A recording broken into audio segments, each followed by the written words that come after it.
আসসালামু আলাইকুম। গতকাল ভারতের পশ্চিমবঙ্গ রাজ্যসভার ভোটের ফলাফল প্রকাশ হয়েছে।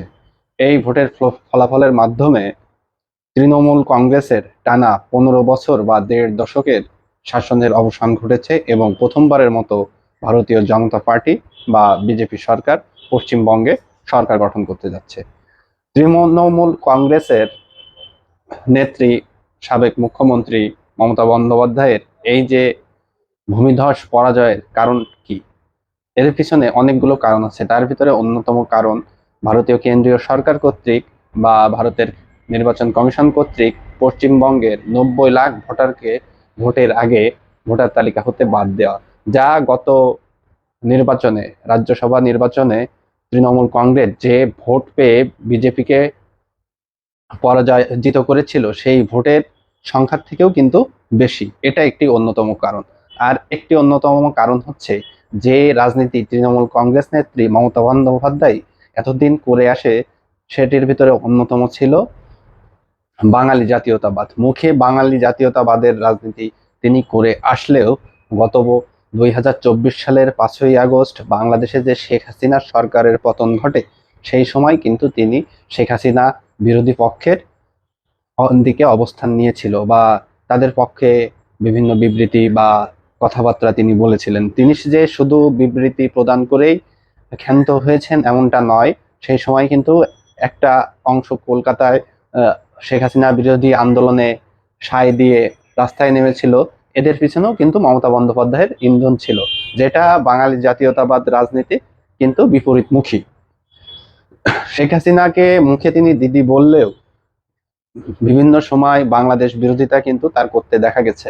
যখন তিস্তার পানি নিয়ে কেন্দ্রীয় সরকার তিস্তা পানির ন্যায্য হিস্সা বাংলাদেশকে দিতে সম্মত হয়েছিল, তখনও কিন্তু দেখা যায় যে এই মমতা বন্দ্যোপাধ্যায় কিন্তু সেখানে বাদ সেজেছিল, যার কারণে যে তিস্তা চুক্তি, সেই তিস্তা চুক্তি কিন্তু আলোর মুখ দেখতে পায় নাই। এবং এর কারণে কিন্তু বাংলাদেশের একটা অংশের মানুষ শেখ হাসিনার বিমুখ হয়েছিল। শেখ হাসিনা ভারতের খুব ভালো বন্ধু ছিল এবং শেখ হাসিনার সরকারের সময় বাংলাদেশের সাথে ভারতের যে বন্ধুত্বপূর্ণ সম্পর্ক, সেটা একটা অনন্য শিখরে চলে গিয়েছিল। কিন্তু তারপরেও এই তিস্তা চুক্তির কোনো সমাধান কিন্তু শেখ হাসিনা করতে পারে নাই। এটা করতে পারে নাই এই জন্য যে পশ্চিমবঙ্গের মুখ্যমন্ত্রী মমতা বন্দ্যোপাধ্যায় কিন্তু এখানে একটা বড় বাধা হয়ে দাঁড়িয়েছিল, যেটা কিন্তু বাংলাদেশের মানুষ বুঝে গিয়েছিল। এবং সাম্প্রতিক সময়ে তৃণমূল কংগ্রেসের নেত্রী যে ভাসতে আছে অভিষেক বন্দ্যোপাধ্যায়, সেই অভিষেক বন্দ্যোপাধ্যায়ও কিন্তু বাংলাদেশের প্রধানমন্ত্রী শেখ হাসিনাকে নিয়ে একটি বিরূপ মন্তব্য করে। সেই মন্তব্যটি ছিল এমন যে শেখ হাসিনা কোন স্ট্যাটাসে ভারতে বা দিল্লিতে অবস্থান করছে সেটা সম্পর্কে কিন্তু তিনি কেন্দ্রীয় সরকারের কাছে জানতে চেয়েছিল। কেন্দ্রীয় সরকারকে আক্রমণ করতে যেয়ে কিন্তু তিনি সরাসরি শেখ হাসিনা তথা বাংলাদেশ আওয়ামী লীগ তথা বাংলাদেশের একটি বৃহৎ অংশের জনগোষ্ঠীকে যে শুধু মনে আঘাত দিয়েছিল তা কিন্তু নয়। দেখুন, 1947 সালের দেশভাগের পর হতে 1971 এবং তার পরবর্তী সময়ে আওয়ামী লীগ সরকার যখন ক্ষমতায় ছিল না এবং অ্যান্টি আওয়ামী লীগ সরকার যখন ক্ষমতায় ছিল, তখন বাংলাদেশের একটি বৃহৎ জনগোষ্ঠী, সংখ্যালঘু জনগোষ্ঠী কিন্তু বাংলাদেশ ছাড়তে বাধ্য হয় এবং ভারতে অবস্থান করে বা পশ্চিমবঙ্গে আশ্রয় নেয় এবং তারা কিন্তু পশ্চিমবঙ্গের নাগরিক হয়ে যায় এবং সেখানেই কিন্তু তারা 47 সালের পর হতে পর্যায়ক্রমে অবস্থান করছে। কিন্তু তাদের ভিতরে যে বাঙালি জাতীয়তাবাদ, বাংলাদেশকে যে ভালোবাসা, যে বাংলাদেশে তাদের আদি বাড়ি, সেই ভাবধারার সাথে কিন্তু আওয়ামী লীগের ভাবধারার মিল পায়। তারা তারা যেমন বাঙালি জাতীয়তাবাদকে ধারণ করে, তেমন তারা বঙ্গবন্ধুকেও কিন্তু ধারণ করে এবং বঙ্গবন্ধুকে ধারণ করার কারণে বঙ্গবন্ধু কন্যা শেখ হাসিনাকেও কিন্তু তারা ধারণ করতো।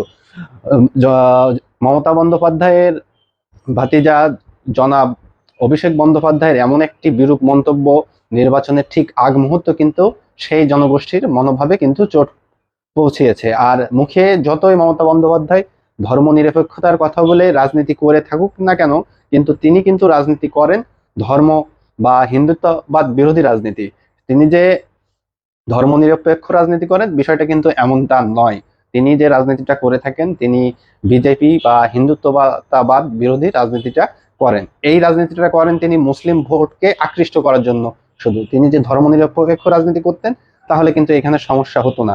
যারা সচেতন মুসলমান সমাজ আছে পশ্চিমবঙ্গে, তারাও কিন্তু এই যে মমতা বন্দ্যোপাধ্যায়ের যে তাসটি আছে, ত্রুপের তাসটি সম্পর্কে বুঝতে পেরে গিয়েছিল এতদিন যাবৎ। তাছাড়া মমতা বন্দ্যোপাধ্যায় বাংলাদেশে অবস্থানকৃত যেসব উগ্র মৌলবাদী সংগঠন আছে, সেই সংগঠনের সাথে কিন্তু অতীতের মতো বর্তমানেও তলে তলে একটা আঁতাত বা সখ্যতা বজায় রেখেছিল, যেটা বিভিন্ন গোয়েন্দা রিপোর্টে উঠে এসেছে বা বিভিন্ন সময় কিন্তু পত্র পত্রিকায় উঠে এসেছে, যেটার কারণে শুধুমাত্র যে ভারতের পশ্চিমবঙ্গের হিন্দু ভোটগুলোই এবার মমতা বন্দ্যোপাধ্যায়ের বাক্সে পড়ে নাই তা কিন্তু নয়, অনেক মুসলমান ভোটও কিন্তু সেখান থেকে বাদ গেছে। একমাত্র বাঙালি জাতীয়তাবাদের কথা মুখে বলেও কিন্তু এই উগ্র সংগঠনের সাথে যোগাযোগ রক্ষা করায়, এইগুলো কিন্তু অনেকটা কারণ ছিল। তাছাড়া যে সংখ্যালঘু নির্যাতন 2024 সালের 5ই আগস্টের পর হতে বাংলাদেশে হয়েছে, সেই সম্পর্কে কিন্তু মমতা বন্দ্যোপাধ্যায়ের কোনো প্রতিবাদ দেখা যায়নি, যার কারণে হিন্দু ভোট কিন্তু এবার মমতা বন্দ্যোপাধ্যায়ের খাতায় শূন্যের কোঠায় পৌঁছে গেছে। এই যে এইসব কারণগুলো মূলত মমতা বন্দ্যোপাধ্যায়ের এবারের হারের পিছনে একটা বড় ভূমিকা রেখেছিল। ভালো থাকবেন সবাই। আল্লাহ হাফেজ। জয় বাংলা, জয় বঙ্গবন্ধু।